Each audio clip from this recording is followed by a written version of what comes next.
So I'd like to welcome everyone back to the sessions. One of the final presentations of Arklantis 2017. I hope you have all enjoyed the energy. It's been a wonderful weekend. And I was so happy last night when Graham Hancock was speaking about asteroids, about comets, although from a different perspective. All asteroids, all meteor showers are spawned from comets. Comets are spawned from explosions of stars and from the Big Bang. They carry incredible energy. The reason the Earth has water is because of meteor showers, because of asteroids. All the water that came to our planet is theorized to have come from asteroids. Isn't that interesting? Certain asteroids have diamonds, nanodiamonds. Certain meteorites have green quartz, olivine, peridot. Incredible energies. Because of what I do in collecting, I have several meteorite slices that have the green olivines in them. You know what's interesting? The primary mineral content of Easter Island is olivine, peridot. Some of the beaches in Hawaii are green peridot. I want to again thank all of you for your efforts in coming, for your participation, for the extraordinary effort you have made to make this harmonious. I want to thank you all for becoming members of the ARE and renewing again. As I say, I'm not a paid spokesman for the ARE, but I have a tremendous debt to Edgar Cayce. I was on the banks of the Amazon River when I read There Is a River, written by Thomas Suger in 1979. Extraordinary book that I recommend all of you read. It is amazing. It is the best book, in my opinion, ever written about Cayce, and then it gets you into the direct Cayce material. The Cayce material is modern. It is not old energy. Although many of the readings are in biblical vernacular, the reason is because he read the Bible for every year of his life. And all channeled information does come through the screen of our brain, and he really had that biblical energy. He was associated to the Christ. Hugh Lynn Cayce was the prophet, the disciple Andrew. And our next speaker, in my opinion,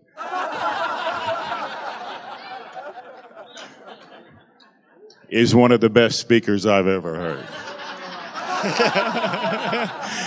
Let's have a standing ovation for my mentor and my brother, John Van Auken.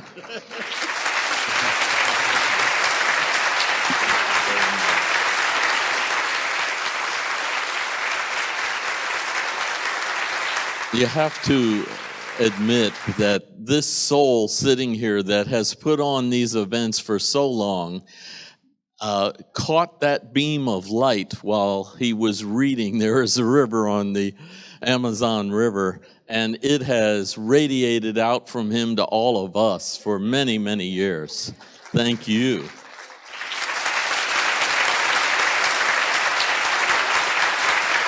Okay, so this afternoon we are going to get into ancient Egyptian visions of our soul life. And since most all of us in here were in ancient Egypt, at least for one incarnation, maybe several, this should touch you at some level, because the imagery here, many of you made. Many of you were students being trained in this imagery and its symbolism. Edgar would often say that you went through an initiation there that planted a seed inside your soul, that every time the light of Egypt shines in any way in a future incarnation, the seed grows a little more and puts out its benefit to you in the form of life growing in your heart and mind. These initiations in ancient Egypt were intended to span many lifetimes, because they knew that we were going to go through these transitions. You see, the Cayce material explains that we were celestial beings, and the entire cosmos was to be our playground, our schoolhouse, and for the souls to go out and experience all of it, because ultimately they were to return to the source of all life, to the single soul of the Logos, as companions. And you didn't want to return as a boring companion. So you were supposed to engage your will and your heart and your mind and go out and discover and grow. And only some of us, not all of us, came into this realm of materiality and physical manifestation. But all of us in this room did it. We are of a soul group that Edgar said was mentioned in the Bible in the book of Job. Chapter 35, verse 7. The morning stars sang together, and the children of God shouted for joy. Now, I don't know how thrilled you are now, but when we first came here, we were kind of excited about this opportunity.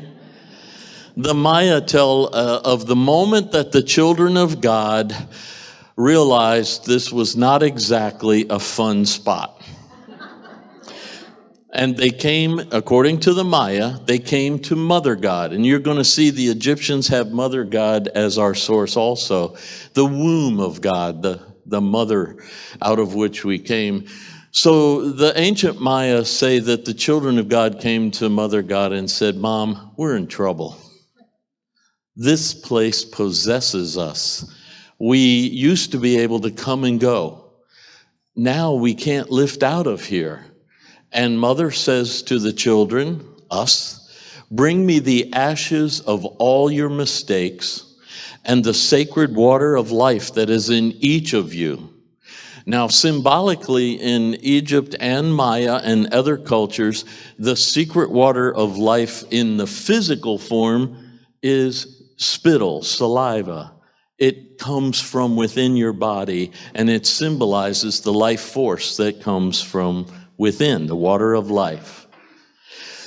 So all the children did, and she took the ashes of their mistakes and the spittle of the water of life that's within each one and unique to each one, and she made the blue maize body. Blue maize, blue corn, perfect in every way. And she said, children, you can use this body for your incarnations in this world until you have purified it and elevated your hearts and minds so you can lift out of here and go back to your celestial destiny and journey. So you will find in ancient records all around the planet, no matter what culture, you will find the idea of an origin of light and love from some dimension beyond this world that imbued this world with this early vision, this early light, this early spirit. And at that time, we were joyful. We were singing with joy as the morning stars. The deeper we got into matter, Edgar and even psychologists like Carl Jung say that the deeper we got into it and the more we projected ourselves into this world, our true level of awareness and being fell into the unconscious behind a veil. And I can prove to you that that is true. I know each of you at some point in your life were waking in the morning with a dream, a vision, or a nightmare, or some confusing process in your sleeping mind. And as you came into the body, you realized the bladder was full. So you said to yourself, oh, I'll just go empty the bladder, then I'll come back and process this vision. You went to the bathroom, emptied the bladder, came back to the bed, and what? How's that possible? I just had it. I had the whole thing vividly. In fact, it had an emotional touch on me. You just experienced the two parts of yourself and the veil that is between them. The part in charge of the bladder did not dream the dream. And yet the veil is so subtle that when you engaged your somatic bodily nervous system to move the bladder to the bathroom, you went through the veil. But it's so opaque, you can't see back through it. And you're out here with the guy only in charge of the bladder. And he's going, I know we had a dream, but I have no content. Do you see how intimately you know your soul self? You were in the dream state. It was you. You knew it was you. You felt it was you. And yet you can't even get the content back from that part of you because you got on this side of the veil. That's the thing we need to work on most of all, is becoming more aware of the subtle shift as we move into the outer self or the inner self. And the more we become aware of it, the more transparent the veil becomes.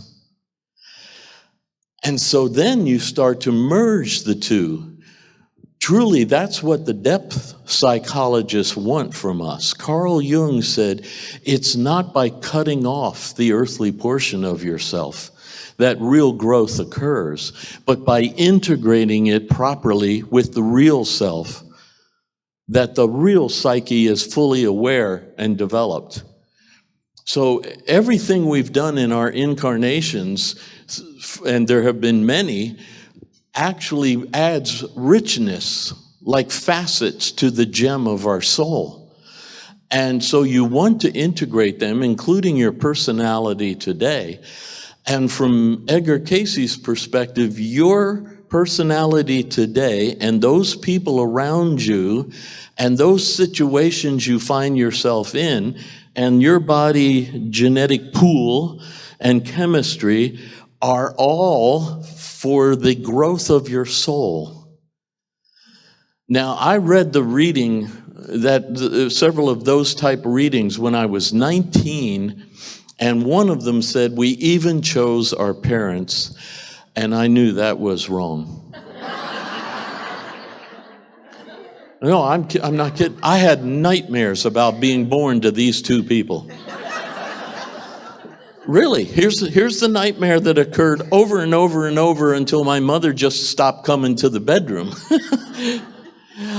I was out in space, and it was vast and expansive, and I felt buoyant, and it was wonderful.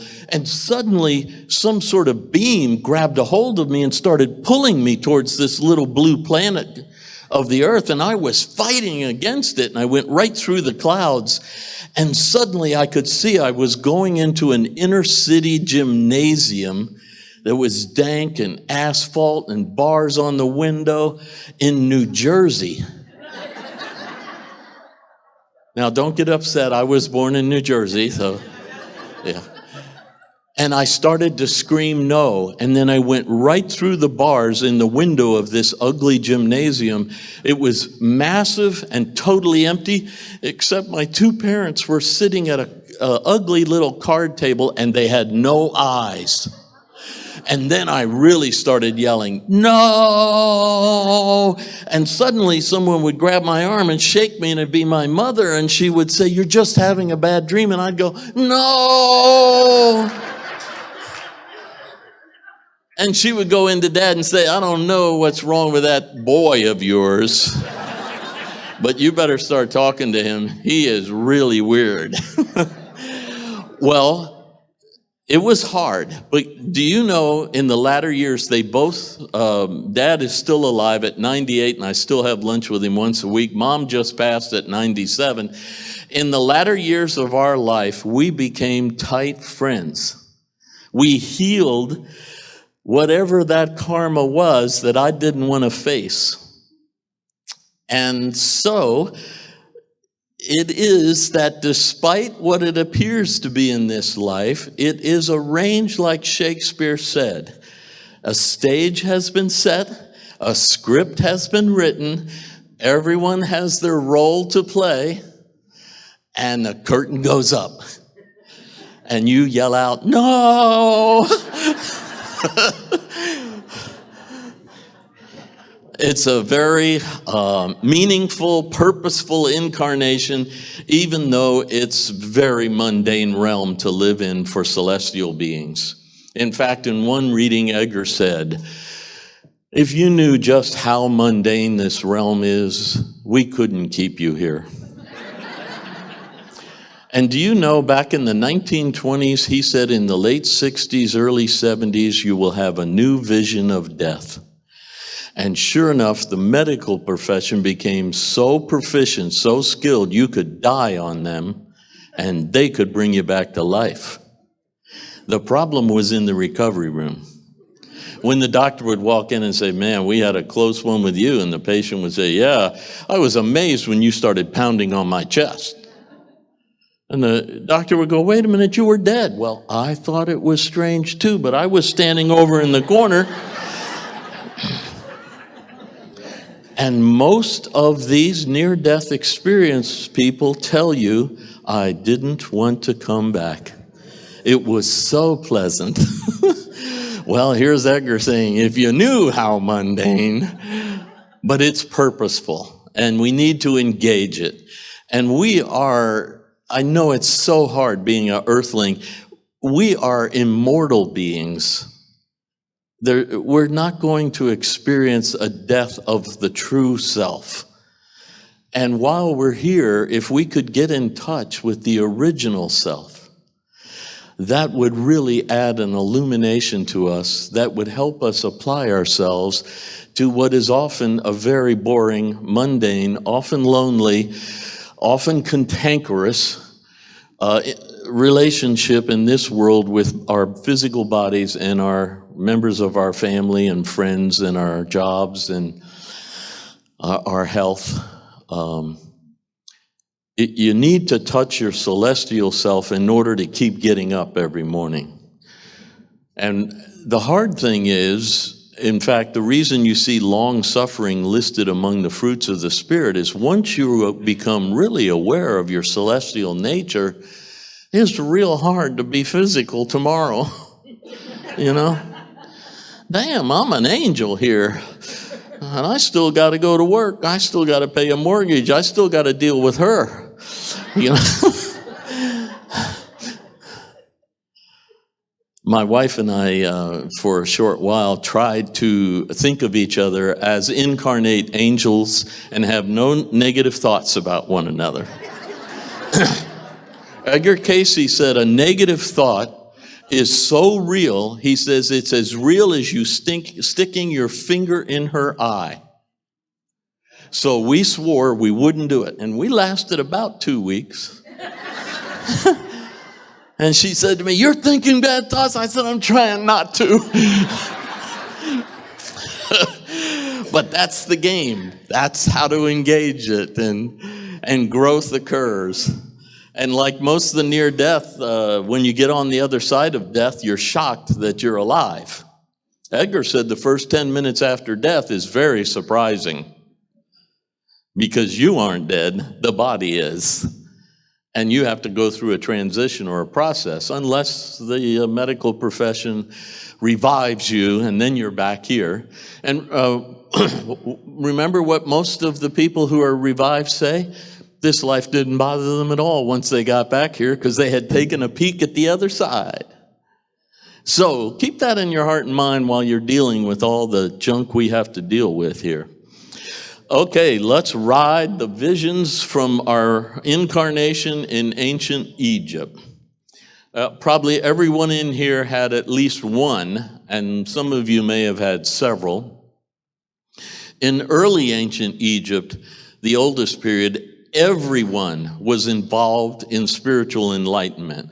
From those working in the fields to those working in the temples, Edgar said. Everyone was involved. So a field worker was also getting training and initiation and having moments of spiritual illumination, as was a priest or priestess. They were all involved. We were called godlings of the one God, or rays of the great ray. Now, some archaeologists will actually spell Ra, R-E, because they know it was pronounced Ray, not Ra, but we love the phrase Ra. So I want you to know that when you read the text, we are rays of the great ray. And that ray of light is on a massive journey out, just like the burst of the Big Bang Theory. A ray of light is going out on a great journey, but it will return to the source of its light. Interestingly, here's a quote from the Book of the Dead. Child God, heir of eternity, getting and giving birth to himself. Let me look at this one. Because that one's half off the page over there. Begetting and giving birth to himself, I am devoted in my heart, as are the gods, without feigning. O thou godling, I have become divine. I have risen up in the form of a divine hawk. Some translations will say falcon. They're both interchangeable. I have become pure. I have become godly. I have become conscious. I have become co-creator. Edgar said that is true. The Creator wanted us to use our free wills to create, to uplift others, to bring light and life into the world because we're here.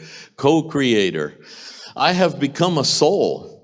He shall be God with the gods in the God place. He shall sanctify his whole body completely. He makes godly thy soul like the gods, God divine, self-produced, primeval matter. And then surprisingly, you jump to the Bible, and even Jesus Christ says to the Pharisees, do not the scriptures say you are gods?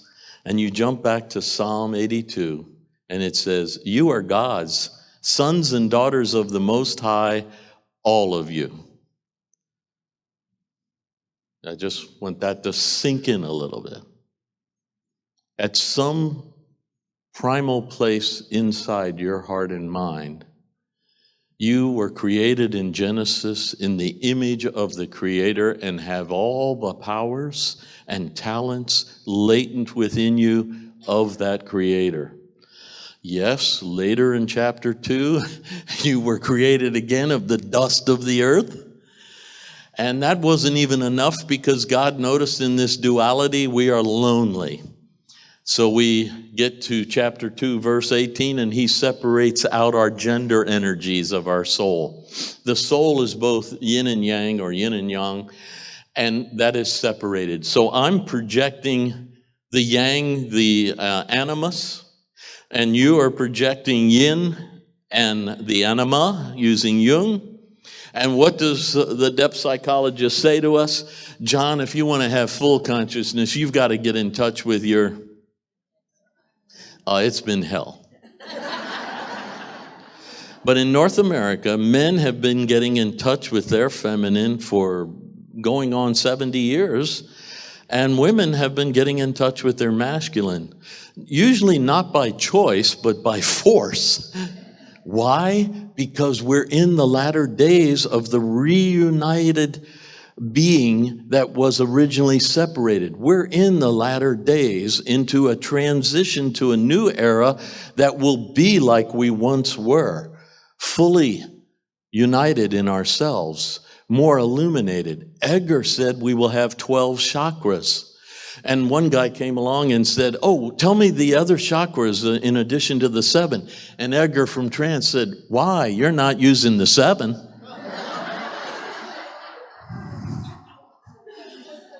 He was never one to give away something you didn't earn.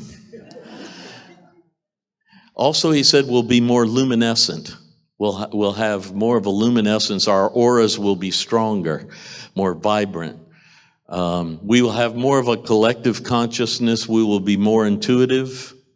Our bodies will be less dense, he said. They won't be so physically dense. They'll be lighter.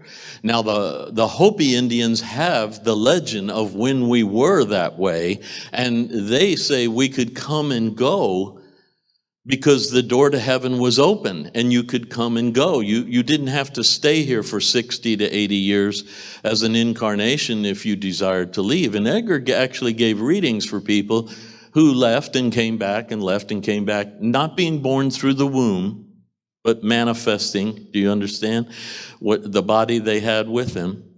He says Jesus will return with the same body he took with him in Galilee. So he's not coming back through the womb again. He's actually took that body with him and he's going to manifest it. Then he really stirs your imagination when he says, you will be able to do that too. But everybody sitting around him when he said that, we're all getting kind of puffed up. And he calmly said, of course, none of you here are ready for that. So remember that the ancient Egyptians considered us gods, the Maya, the Toltecs, Aztecs. Jesus Christ considered us gods within the great God. And in Virginia Beach, we not only have the great metaphysical center of the Edgar Cayce Foundation, we also have CBN University and the 700 Club and Pat Robertson. And they too feel like they are illuminated. Their biggest argument toward us is that we say this: we are parts of God. That really bugs them. But do you know why Jesus Christ was crucified? Because the Pharisees couldn't stand that statement that he said, I am the Son of God. And they said that's blasphemy. No one is that intimately close to God. And you are really upsetting by calling God your Father. This is not right. And we have the same argument going today. Now, because they're really into spiritual illumination and prophecy, I go over there and see what they're up to. But I cover my hair and I wear sunglasses. And when you go over there, they have their own police department. So you need to know the lingo. I never say the word meditation. Whoa, that's a new age buzzword. But if I'm in a conversation with them and it's getting spiritual, I can say, I really love silent prayer. I love silent prayer too. And part of me is thinking, what's meditation if it isn't silent prayer? This is wonderful, but I know I can't say that word. You also have to know whether you're a pre-tribber, mid-tribber, or post-tribber. And what that means is the prophecy of Gabriel to Daniel says there's going to be a tribulation, but there's going to be a rapture. You've heard that they believe deeply in a rapture. Well, if you're a pre-tribber, the rapture occurs before the tribulation and you suffer nothing. If you're a mid-tribber, you suffer a little bit, then comes the rapture, and your soul's lifted out of here while the fires cleanse the earth of all the bad ones. If you're a post-tribber, you believe we suffer the whole doggone journey through the cleansing, and then the rapture occurs. And when I'm over there, I notice that post-tribbers tend to marry pre-tribbers and they balance each other out, But they really are watching prophecy a lot, and so I like to stick with that and stay with them. The whole story is recorded in the Egyptian imagery on walls, in papyruses, and everything. So let's take a look at the tomb of Ramses IV. And above you see my photo of a carving on the wall of Ramses IV's tomb. It's also the same tomb for Ramses V. They're both buried in there, but the fourth put this up. So, using my pointer, you see all these black bird bodies with human heads? That is, the Egyptians looked around the earth and said, how can we convey their soul in imagery? And they said, well, it's not their bodies and all, but it is them. Oh, let's take their human head and put it on a bird's body. That is the soul, because it can fly higher than their bodies, and they called it the Ba. Then they looked around and said, well, how can we convey the spirit? That was a really hard one. Then they came up with this great idea. Let's put their hands in the position of spiritual adoration for the Creator and remove their heads. So it's not thinking, it's that feeling you have when you're high in adoration of the creative forces of the love and the light. But take their heads out. So the arms and the hands up are called the Ka, which is the spirit. Now in the middle of Ramses' drawing here, you'll see these two large arms and hands. That always indicates the Great Spirit. And the circle there is the mind of God. Consciousness, raw consciousness, ray consciousness. You see where I'm talking right here? If you don't see something, you paid your money, I want you to raise your hand and tell me, I didn't see that, John, okay? And I will do my best to point it out to you, or I notice your spouse is telling you what it is. That always the way it works, isn't it? Okay. See how black this side of the wall painting is and how gold and white the other side is? See? Black and this side gold. See the two lions sitting there? The lion over here is the lion of yesterday. See him right there? And that's him on the wall. The lion of yesterday. And this is the lion of tomorrow. Yesterday, we came out in the darkness, out of the heavens on the boat of the gods. See this boat descending out of heaven? See the souls coming out of heaven into physical life. The black does not mean evil, it means immature. It means without understanding. Do you see? So we were young, we were naive, we were godlings, and we were engaging in our journey, and we descended. Now see these bodies looking back toward the yesterday lion? Those are our incarnations before our enlightenment period. And we come into matter, and we're struggling to imbue matter with spirit and not let matter overtake spirit. But we fail at that, I'm afraid, and matter does possess our spirit. Now, when you look at the gold side, these are lifetimes being resurrected out of here, and you'll see that on the boat of the god's bow coming down is a monkey right there, and on it coming out is a bird. We will be lighter and fly and lift out of here like a bird. You see these human-headed cobra bodies? Somebody say yes. Okay. See them right there? Look up here and you'll see all the gold ones on the wall. There are many more than I have in the sketch because the sketch is blown up to help you see. Well, believe it or not, Nicodemus gets this message from Jesus Christ. Hard to believe. Nicodemus is one of the members of the Sanhedrin. He is a major player. He's in the power structure of Judaism at that time. But he sneaks away one night to this very strange prophet that's walking the land. And he asks Jesus for the mysteries.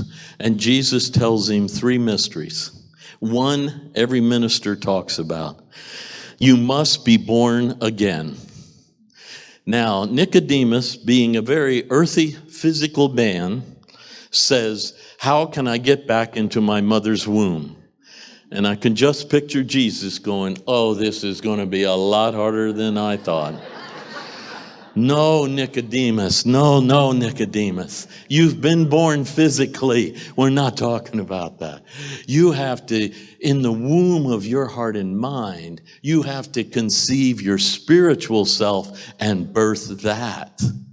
You have been born physically. Now you have to be born spiritually.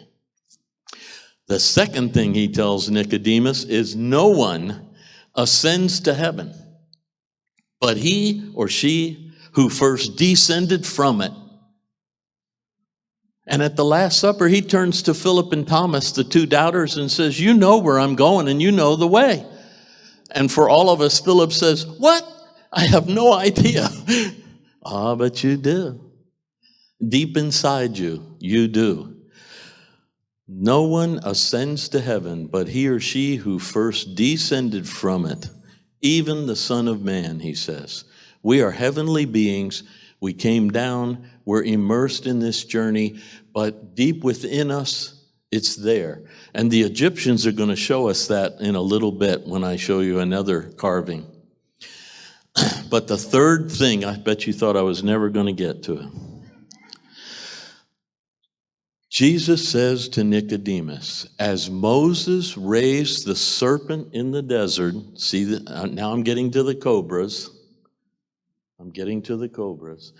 As Moses raised the serpent in the desert, so must the Son of Man and the sons and daughters of man be raised up to eternal life. Now, Nicodemus was well educated. He would have gone, Moses, the desert, oh yes. He left all the glory of the ego of Pharaoh and all the wealth he had in Egypt. He went out into the desert to search for who he truly was and for his connection to God. And he came upon a deep well around which 7 virgins were standing. Give me a break. 7 virgins standing around a well. There's something else going on here. These maidens cannot water themselves or their flocks because all the other herdsmen keep pushing them away. Moses, one guy, drives all the distractions away and he waters the 7 maidens. Hint, hint, hint. Then the girls tell him a secret. We're the daughters of a high priest. Oh, you just happen to be hanging around the well, and you're the daughters of the high priest. They take him to the tent of the high priest, the state of consciousness of a higher priestly nature. All the spiritual centers now are watered. You see what's happening? He marries the eldest daughter, the highest spiritual center, and then he sees God in a flaming bush. Bush? Flaming bush? Where did the Holy Spirit descend on the holy women and the disciples when Jesus breathed the Holy Spirit on? Over the crown chakra. A tongue of fire. Remember? Tongue of fire. I believe that's what's happening. Then God says to Moses, if you want to come up on this mountain, this higher level of consciousness, and meet me face to face, you've got to raise the serpent off the desert floor. Now, Nicodemus was well educated. He would have gone, oh yes, not only did Adam and Eve fall in the garden, the serpent fell also and was cursed to crawl on its belly on the ground. And here's God saying to Moses, raise the serpent off the desert floor, and it becomes the magic staff in his hand that is later used to convince the ego, Pharaoh, to let them go on a spiritual, soulful journey. Do you see? And the issue is, when we fell, our vibrations fell. We got into lower vibes. And God is saying to Moses, you are running at 33 RPM. I am running at 78 RPM. We cannot talk. You have to raise your vibrations. Raise the Kundalini life force. The cobra in ancient times is a symbol of the Kundalini life force in our bodies. And if you raise your vibes, your mind will rise too. We're going to see that again when we see some more drawings of the ancient Egyptians. Here you see this, us rising out. Here you see Egyptian carvings, and in this one, the female has a cobra body. This is not a real being. This is a symbol of this priestess knowing her power with the life force raised. And notice that the head of the cobra is on the top of her beautiful headdress here, showing that she has raised the Kundalini life force up to the higher chakras. Now here you see Mother God as a womb. Do you see the female at the top? That's a female in a circle of the womb, upside down from our reality. See what she's upside down? And she is conceiving us Do you see the black body coming out of her crown chakra? Now, I said to you, you paid your money, say yes or no. Okay, I'm assuming yes. She conceived us in her image out of her crown chakra to go toward the light. The circle, when it's black or red, is Ra at high noon, full sunlight. But we came out on our journey and entered the Dung World. You see the dung beetle? That's what this place is all about. This is the Dung World. Here, dung is going to happen. Here, you are going to deal with a mess. And that mess is your growth. You're young, you're naive. But the Egyptians looked around the earth and saw that dung beetles rolled the dung towards the rising sun, planted a seed in the ball of dung, and by high noon, that little ball of dung was smoking hot, and the seed burst forth with new life, and they loved the symbol. And so do psychologists today. They love the symbol that out of the dung of your life, your personality, your situation, still you have the greatest potential to bring forth a breakthrough and become stronger and wiser. So that's why you see the ancient Egyptians using the dung beetle. Notice on this boat, though, that we're always protected and helped by God. It's always with us on the journey. We just aren't conscious of it. Here now we're seeing the Egyptian Book of the Dead, which is actually, the hieroglyphs call it, the Book of Coming Forth by Light. But Budge, who was the first translator, had just heard of the Tibetan Book of the Dead, and he wanted to be as famous. So he named it the Egyptian Book of the Dead because it would sell more. But the truth is, when you look at the original hieroglyphs, it says, the Book of Coming Forth by Light. And it is beautiful papyruses, many beautiful papyruses. And it's also carved on temple and tomb walls. Here you see the carving on temple and tomb walls.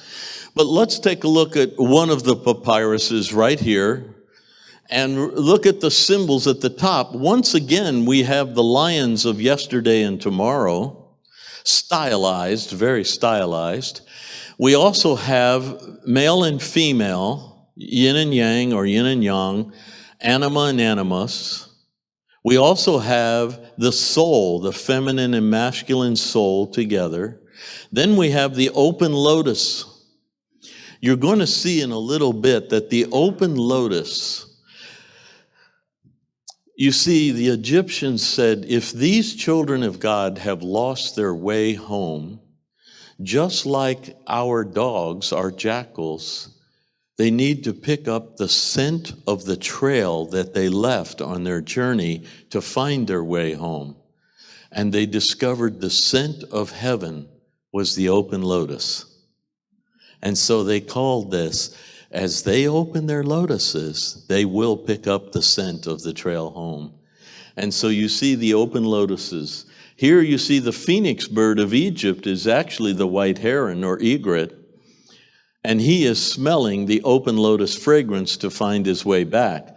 Here you see the body is quiet and the soul is free. So you can have that happen in meditation or in death or in sleep. Edgar said sleep is the shadow of death. So your soul's free to grow and learn and to participate and do things. In meditation, you learn to put the body into a sleep-like state and free your soul.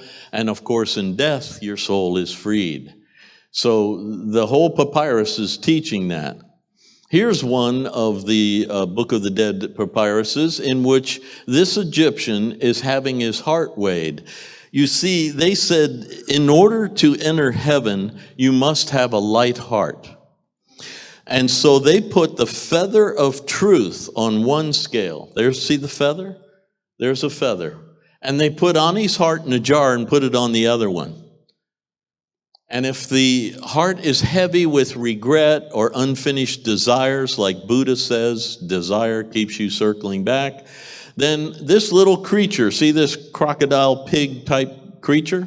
It will swallow Ani's heart, chew it up, and he has to go reincarnate and get a lighter heart. He can't pass through. That's a scary thought. But boy, did it get my attention. I'm working on a light heart. Work on that heart. If you regret this, resolve it, heal it. Do you know Bill Wilson of AA and Edgar Cayce knew each other? And I swear to you, when I study with AA people and see what they are learning, it fits so well with the 12 lessons in personal spirituality of Edgar Cayce. And one of them is to make amends. You want to lighten your heart? Go back and what does the Course in Miracles say? Forgive. Go back and express your regret to someone. Vent it out of your heart. Don't carry it around. Lighten your heart by going back. Whether they accept it or not is up to their free will, but you have made amends. Do you see? This process of lightening your heart of regrets is very important. Edgar talked about it a lot. Buddha talked about also lightening your heart of desire. If you desire something too much, it will hold you here, and you will want to come back to have it again. And you've got to, what did I say yesterday? My mom used to say to my brothers and I, moderation in all things, boys, moderation in all things. You remember Wendy talked about moderation. That subdues overwhelming desire. You see, if you can approach moderation in the fruits of the Spirit, temperance is the word. Well, that's subduing overwhelming desire. It doesn't mean you can't enjoy cake at midnight. If that's your desire, but you have to go a few midnights without it. Otherwise, it possesses you, baby, and you can only get cake here. So you'll be back. You see? I could have used a lot of other things, but cake is safe.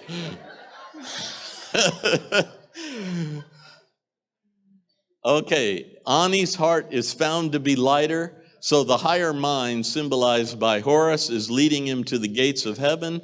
And here's Hermes recording it on the book of Ani's soul. This Egyptian soul book, the book of life, is being recorded. In this incarnation, Ani had the lighter heart, lighter than the feather of truth. And the higher mind is guiding him into the temple of Osiris. Now, what's very interesting symbolically is look at these four little people on an open lotus being totally knocked out by the scent of the lotus. When Edgar was asked about this, they are called the four children of Horus, the higher mind. Cayce responded by saying, these are your four lower earthly chakras, your four lower urges. And when you fully open the lotuses, you intoxicate them toward heavenly things, and they are subdued. So they look in the position of being subdued to the three higher chakras. He said the three higher are heaven, the four lower earth. And so he gets to move into the gates of heaven and pass on into heaven. In this heavenly scroll, it actually has funny little drawings. Right there you see God consciousness. This is the consciousness of God, Ra, on human bodies. And it means you're walking around with God on your mind. God consciousness.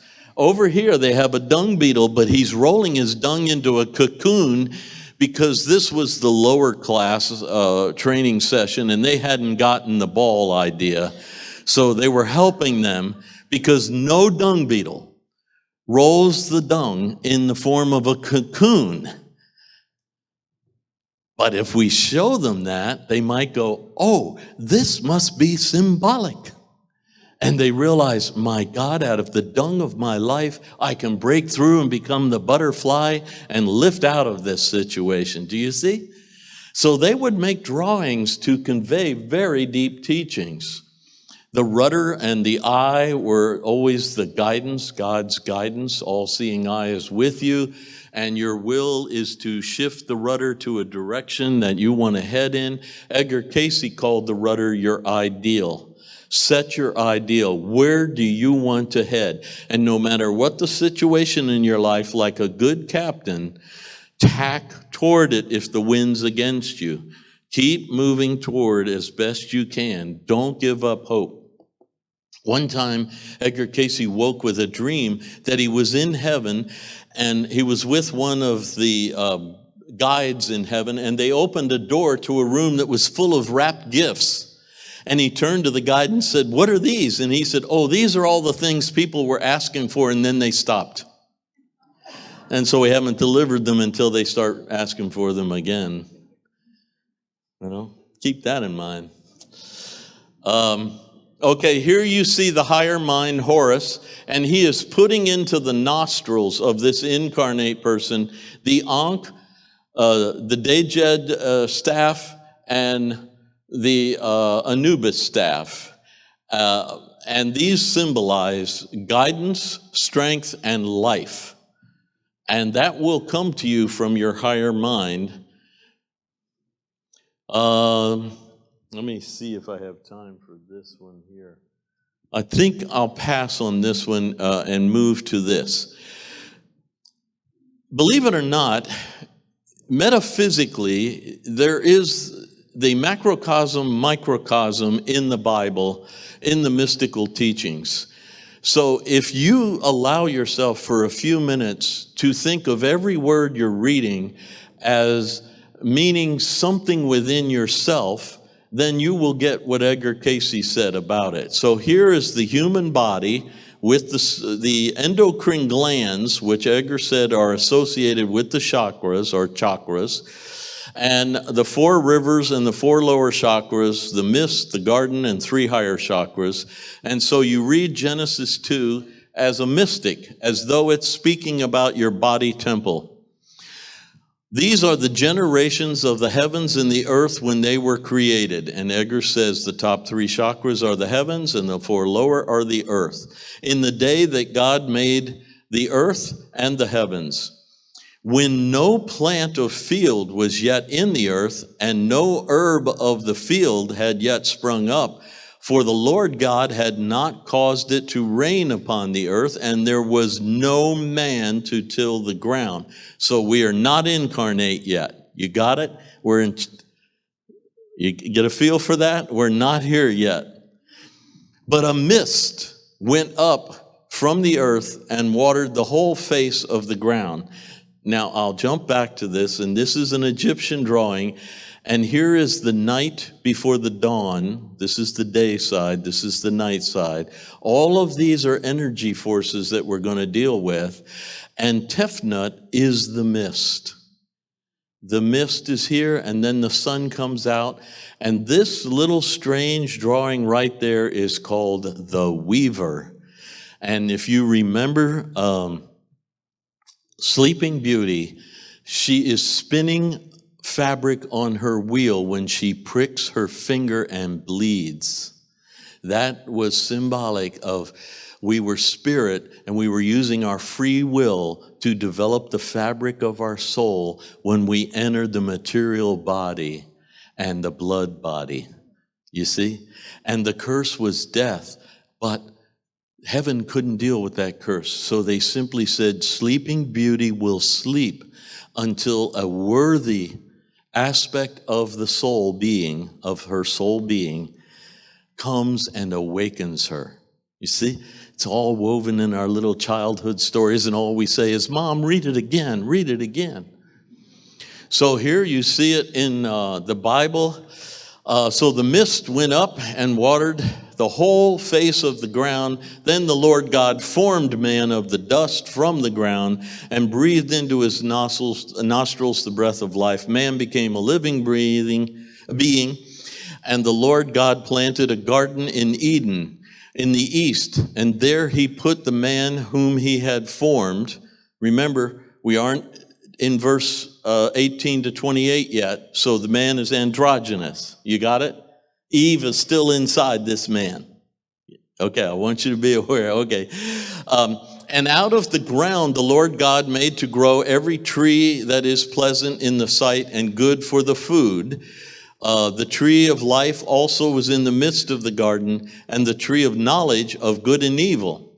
A river flowed out of Eden to water the garden, and it divided and became 4 rivers. Edgar says 4 lower chakras came out of the heavens, you see? You are projecting your heavenly self into the body.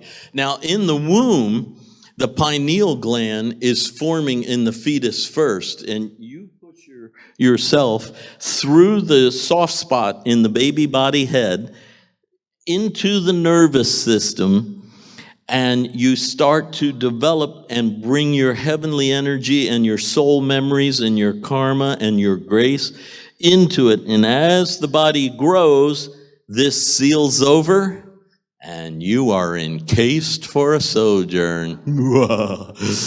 No getting out now. Then you come out here and they smack you. Well, that's a sign of what this world is like. Holy mackerel. But the metaphysics goes further. Look at this. We are jumping to the Psalms. There is a river whose streams make glad the city of God, the holy habitation of the Most High. Now, don't go external macrocosm. Go internal microcosm. Where's that river inside you that makes glad the city of God? God is in the midst of her. She shall not be moved. God will help her right early. The nations rage. All the things around you go on. The kingdoms totter. All the things you believed were real fall apart. He utters his voice. The earth melts away. All your earthly energies and desires fall away. The Lord of hosts is with us. The God of Jacob is our refuge. Be still and know that I am God. And here's the real secret river. There's your brain with the fluid, the spinal fluid flowing through your brain. It goes down your spinal column and back up. This is the river whose streams make glad the city of God. And in meditation, if you start to move that river and raise it back up and revive the higher vibes of the river, even the higher forces. This is Hermes with 2 staffs putting life into an incarnate person here. But notice on his 2 staffs are cobras wearing little hats. As initiates, I'm pretty sure you looked at this and said, well, cobras don't wear little hats. This must be symbolic.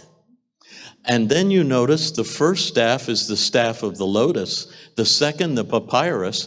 This little hat is the ruler of Lower Egypt, and this little hat is the ruler of Upper Egypt. And you realize, oh, my lower self studies papyruses and learns. My higher self has spontaneous illumination from me opening the lotuses.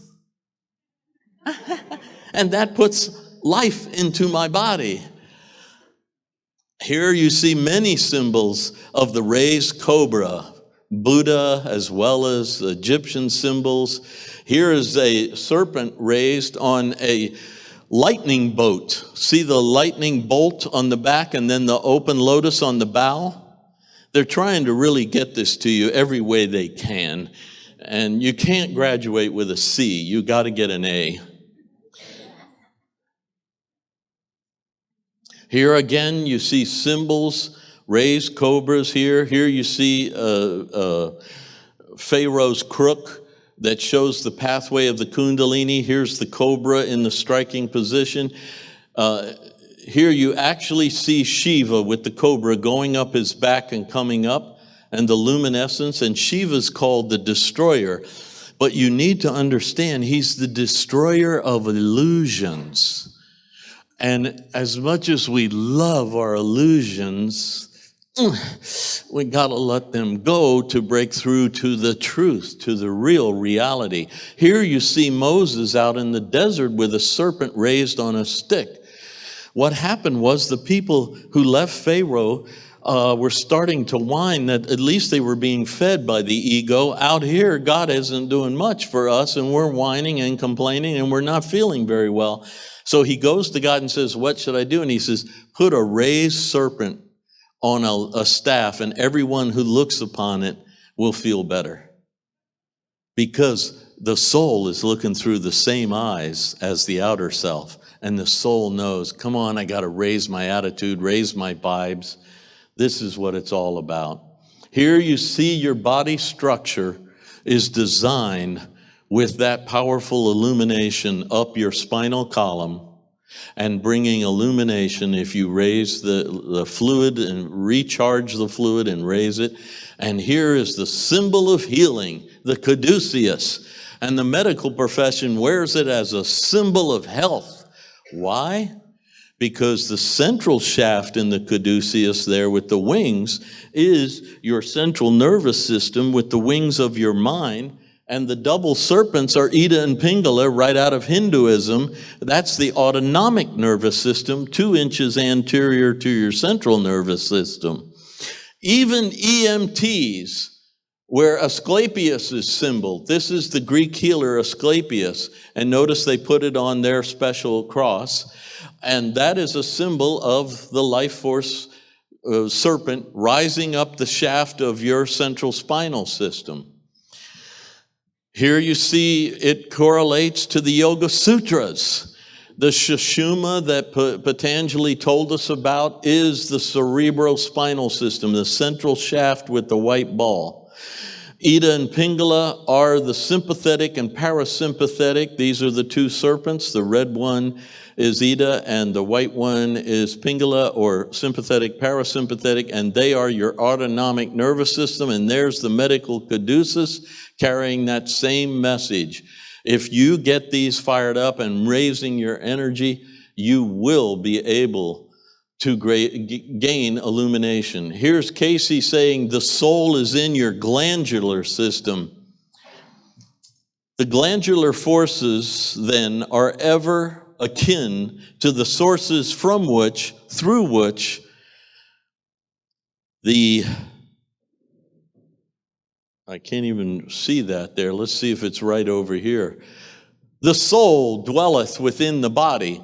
And he expands on this saying, quote, it may be easily seen then how very lowly the glands are associated, very closely, the glands are associated with reproduction, degeneration, and regeneration. And this throughout, not only in the physical forces of the body, but in the mental forces of the soul body. And now, I came in as a fresh, gorgeous young boy, and then I degenerated, and here I am, and I'm trying to regenerate. And he's telling me, fire up your chakras. They're associated with the hormones in your endocrine glands. If you raise the messages of your hormones to higher vibes, higher purposes, the body will rejuvenate. He actually said there is no reason for a physical organism to age. So I'm wondering what the heck is going on as I'm dealing with this. He said, and here's how he said it, with the proper assimilation of the nutrients needed for the body and the elimination of the toxins that build up in the body will function as long as the mind wants to be here. So I was starting to think, oh, John, do you not want to be here? What's going on? Actually, you would throw in light heart. Because, you see, as an incarnation as Rata in ancient Egypt, he rejuvenated his body. And fortunately, someone asked, how did Rata rejuvenate his body? And the answer was, he let go of the things that had aged him. And I've been trying to do that. I'm telling you that's hard because I still have some attitude about what happened. And you can't have that. That's weighing on you. And I say, John, you got to let that go. No, not yet. Yes, now, let it go. And then tomorrow you see her and you go, oh. Or one of your kids says something to you and you just back into it again.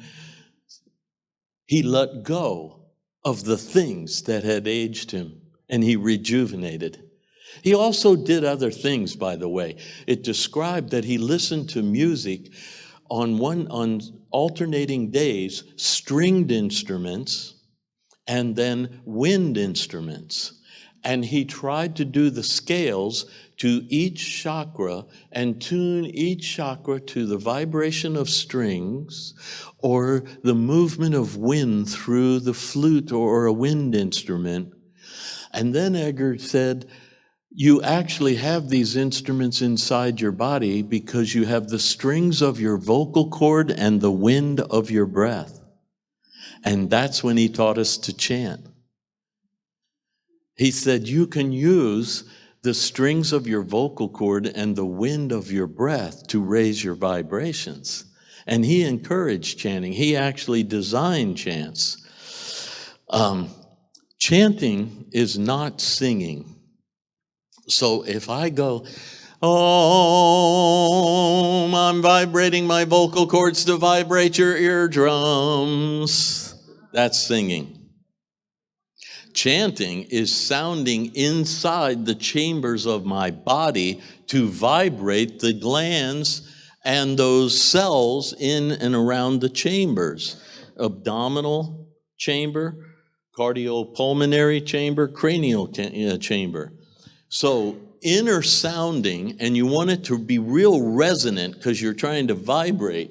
And I think I have a good picture here I want to show you. 1 minute here. There we go. Do you see this brain? Right there you see hanging below the frontal lobe, the pituitary gland, the master gland of the human body. Do you see it? It's hanging there. So I literally can massage that bugger with sound from my voice. Watch, I'm going to do it now. Okay. Now I'm going to show you inner sounding rather than singing, and I'm going to try to massage my pituitary gland with my vocal sound, the stringed instrument of my chords and the wind instrument of my breath. Okay? All right, here we go.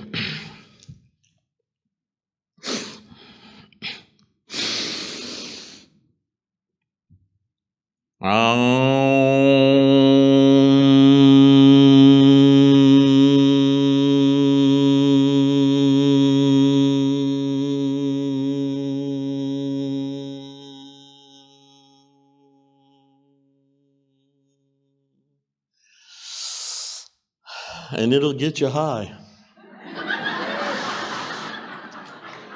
Especially if you've practiced, because your body's trained and it gets really into it fast. And your temperature will go up because you're raising the kundalini, which is raising the heat in the body.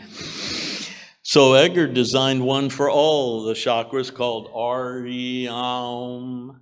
You'll notice I'm not actually doing Om, I'm doing Aum. So it's A-U-M, sort of. Now here's Cayce's, and I will point to where my mind's eye is, and I'm trying to direct the sound to that chakra area.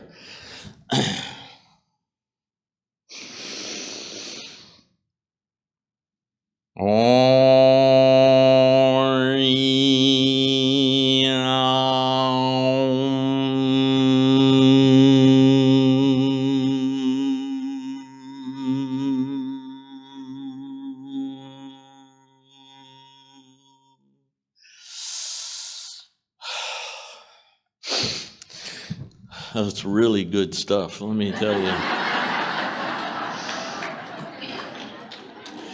But you see what's happening is by humming, I am massaging the hanging pituitary gland, and it's going, whoa, John wants to do something different, change the hormones. And men, if you don't understand the power of hormones, ask any woman in here, she will help you understand them. But you realize I am changing the hormones by doing this meditation, chanting, but also two other things I'm going to show you in just a minute. So I'm still buzzing from this. You see, 98% of the genome that a human has is the same as the higher apes. That 2% is very important. But what's real important is none of the other creatures on the planet have a huge frontal lobe like we humans. We have a large frontal lobe, and science has discovered this is where moral power is. So when we have an animalistic urge, like the powerful force of nature has put in us over evolution, such as procreation, powerful urge to keep the species going on. Nature put that in you. We have a moral power to override this instinct with a taboo. Like, yes, procreation, not with sister or mother. You can't do that with an animal. If they get near, it's going to happen. You can. You actually have the frontal lobe that will challenge this. If you are physically challenged by another human, you can override a dangerously serious reaction that nature has put into you with adrenaline with your frontal lobe. That's the great thing about the human. This is the big moral center for higher thought, higher moral purposes, and it overrides animalistic instincts. Some of you are old enough to remember Cosmic Consciousness, written back in the 70s. Okay, a few of us, God bless us. I am so glad we are together here today and still kicking. What was the main feature of cosmic consciousness? That we are animals with the powerful animal urges that nature put in the animal forces. And yet, we have a higher consciousness that can override them, subdue them, even use them for higher purposes. And Edgar even points out in the great physical activity of sex, the shift, he says, in the intention by the mind to convey love from self-gratification lifts it out of the animal into the heavenly. You see what's happening? The motivation from self-gratifying sex, taking or simply fulfilling an instinctive urge, can become a life-giving, love-giving experience of sharing. And you do that with the great frontal lobe. You have the power of the animal instinct to engage, but you have the higher mind for shifting the engagement to a higher reason, a higher purpose. You get it? It's real important. And so getting the higher chakras, which are the pituitary and the pineal, fired up is very important. Breath work. He also talked about breath work. Now, in Asia, they did a lot of this, and one of the great ones is Taoism. And I went to the Taoist temples and learned a great deal more, but I also read many, many times. Way back when I was in my 20s, Hugh Lynn Casey and Herb Puryear and Harmon Brogue got in to The Secret of the Golden Flower, a Taoist text that taught us how to raise our vibes through breath. And in the Taoist text, you simply visualize with your mind as you inhale, drawing energy up from your lower parts of your spinal column and chakras to the higher, unite with the breath of the infinite. Remember chapter 2 of Genesis, God breathed the breath of life into us.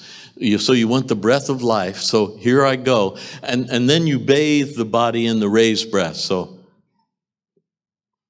okay, here we go.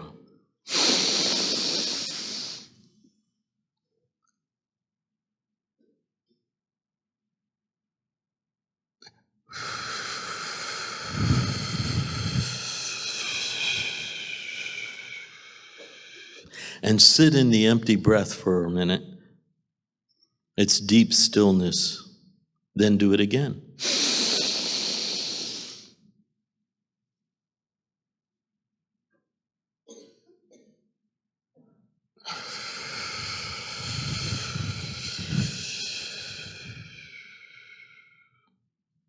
And you can do a series of these, and you will actually feel your body getting healthier, stronger, and a little higher. I'm really getting high now. Okay, the next thing, Edgar Cayce created the Polarity breath. And you guys remember that we had the generation who learned about the hemispheres of the brain. Right hemisphere, left hemisphere. It came out during our incarnation and was published very well. So the left hemisphere of the brain affects the right side of the body, and the right hemisphere affects the left hemisphere of the body, the left side of the body, okay? And the right hemisphere of the brain is the more ethereal, the left is more the literal and the physical, and they need to work together. So what does Edgar invent? A nostril alternating breath work. So the first breath, he wants you to breathe in strength and fill the body with strength. And he wants you to do it through the right nostril and exhale through the mouth.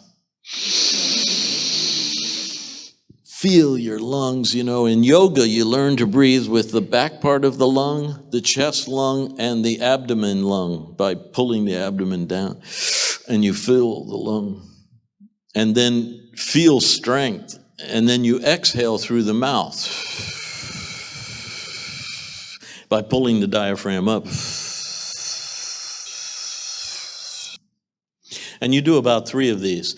The next one, he wants you to inhale through the left nostril and feel yourself awakening the spiritual centers. And it's more up here. And don't exhale through the mouth. Go to the right nostril so you're working both hemispheres.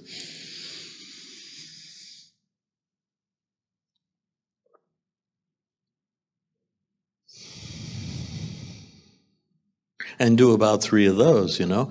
And those are his breath techniques, and so also Taoist breath techniques. He also wants you to work with the imaginative forces.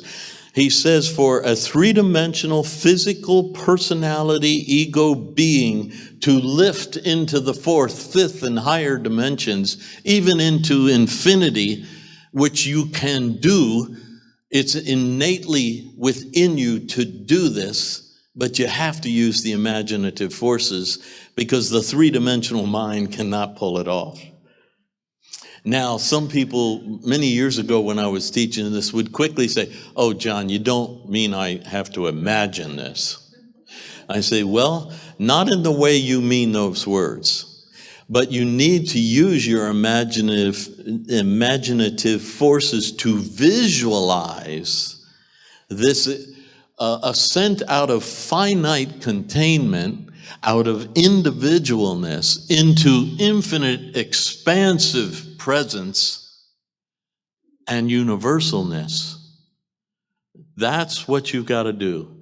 And so these techniques that Edgar taught, he was teaching a deep form of meditation, passage through consciousness. He wanted you to really use your imaginative forces to remove your earthly concerns and rise up and expand out of the finite into the infinite and visualize that. Once you sense the infinite, he wanted you to connect with it. And he warned that your tendency will be to tell the infinite how best this should happen. Now, my aura, Lord, should be radiating way out here. I should be able to zap sick people whole.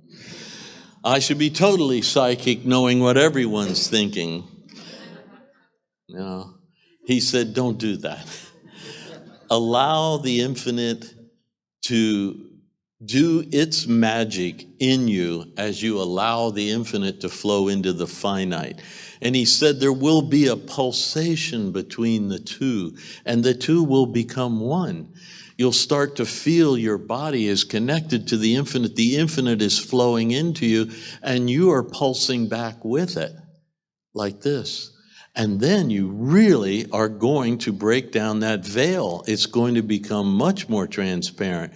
The first way most of us notice this is in our dreams.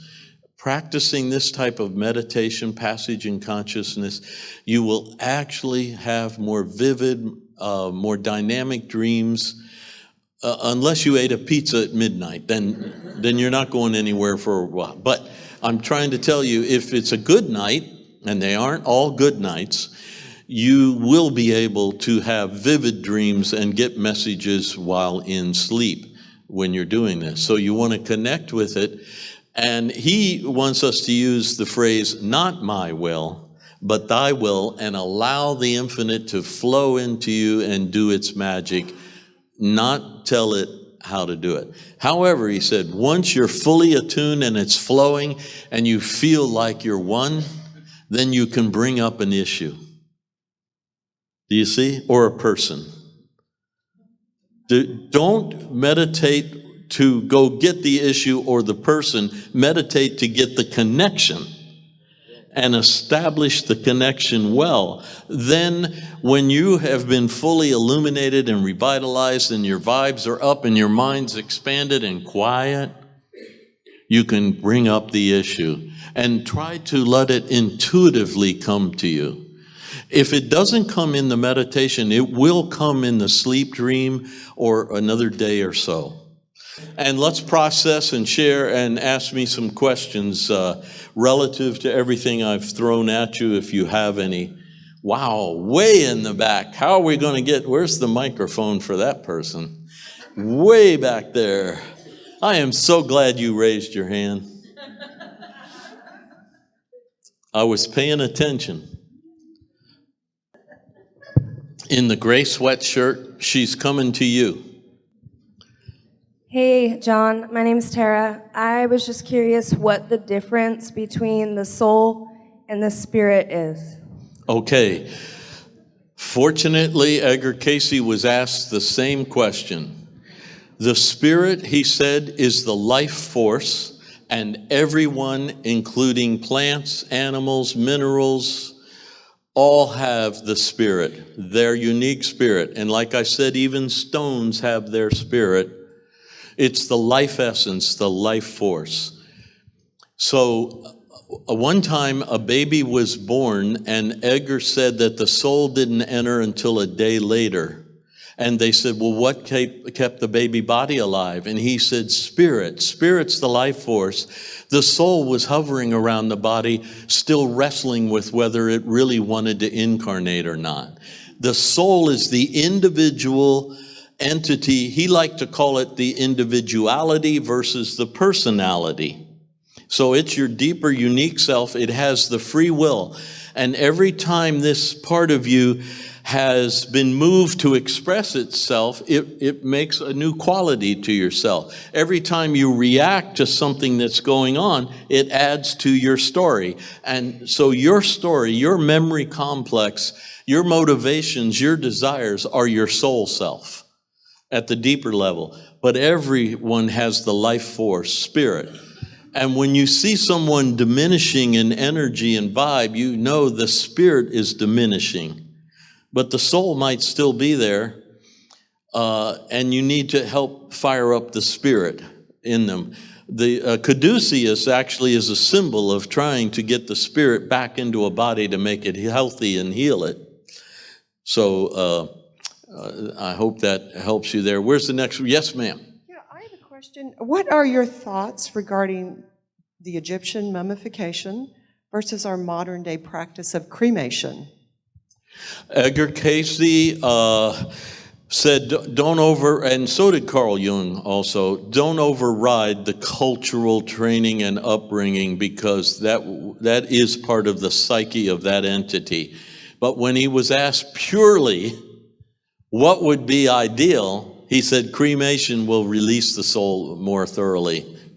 He did say that. But there are cultures where that would just be devastating to the family and even to the person.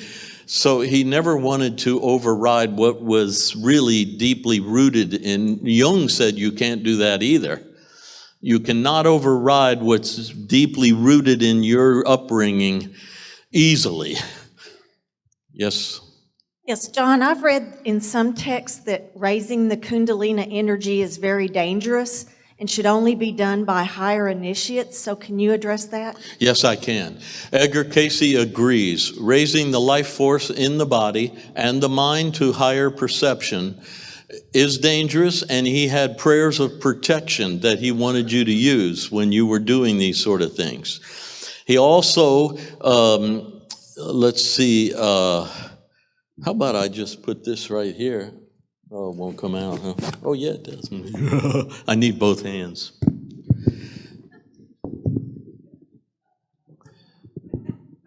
Okay, watch this. In the Eastern world, the bird of paradise,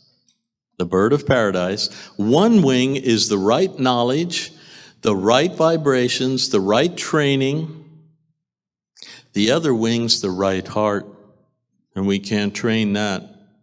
And the bird of paradise does not fly with one wing.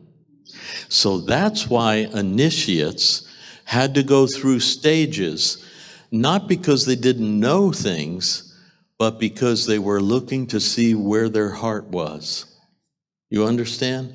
A selfish heart can use the same techniques, and Edgar said you will create a monster, or you will create an angel. Using the same techniques, it depends on the heart, on the purpose, on the motivation, on the reason. So you have to weigh your heart, and then here's one of Edgar's prayers of protection that I use. Now, as I approach, or we approach, the throne of power, might, grace, and mercy, we need that, grace and mercy, I wrap about myself the protection found in my love for God consciousness, in my thoughts of Christ consciousness. And then he wanted you to feel that surrounding you and say it over and over again until you could really feel yourself sheathed inside this.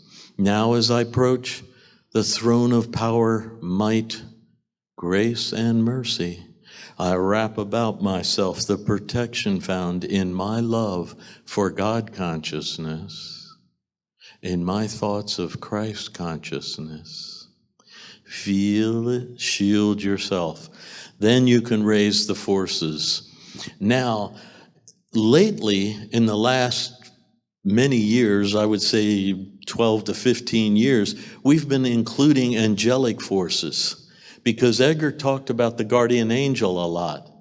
You will create an angel using the same techniques. It depends on the heart, on the purpose, on the motivation, on the reason. So you have to weigh your heart, and then here's one of Edgar's prayers of protection that I use. Now, as I approach, or we approach, the throne of power, might, grace, and mercy, we need that, grace and mercy, I wrap about myself the protection found in my love for God consciousness, in my thoughts of Christ consciousness. And then he wanted you to feel that surrounding you and say it over and over again until you could really feel yourself sheathed inside this. Now as I approach the throne of power, might, grace, and mercy, I wrap about myself the protection found in my love for God consciousness, in my thoughts of Christ consciousness. Feel it, shield yourself. Then you can raise the forces. Now, lately, in the last many years, I would say 12 to 15 years, we've been including angelic forces because Edgar talked about the guardian angel a lot. And so not only am I going to get my mind and heart right and shield myself, but we call on the heavenly forces to shield us. So you can actually evoke the presence of heavenly protection. If I had more time, I could actually give you examples out of the Cayce readings where the Archangel Michael came to protect Edgar while he was in trance and made his presence felt by everyone that was there. And he was shielding that body from dark forces trying to enter. And he said, Edgar said in trance, wherever there's a channel of light, darkness seeks to enter. And you must shield yourself from that. Now, if you get into it more deeply, you find out that some of the darkness is you. Moi? No. Yes, you have a few things that will pop out of the subconscious and you'll go, me? No. Usually your spouse has already pointed those out to you, so. All right, yeah, we're done. Okay, it's 4:22. I'm sorry. Wait,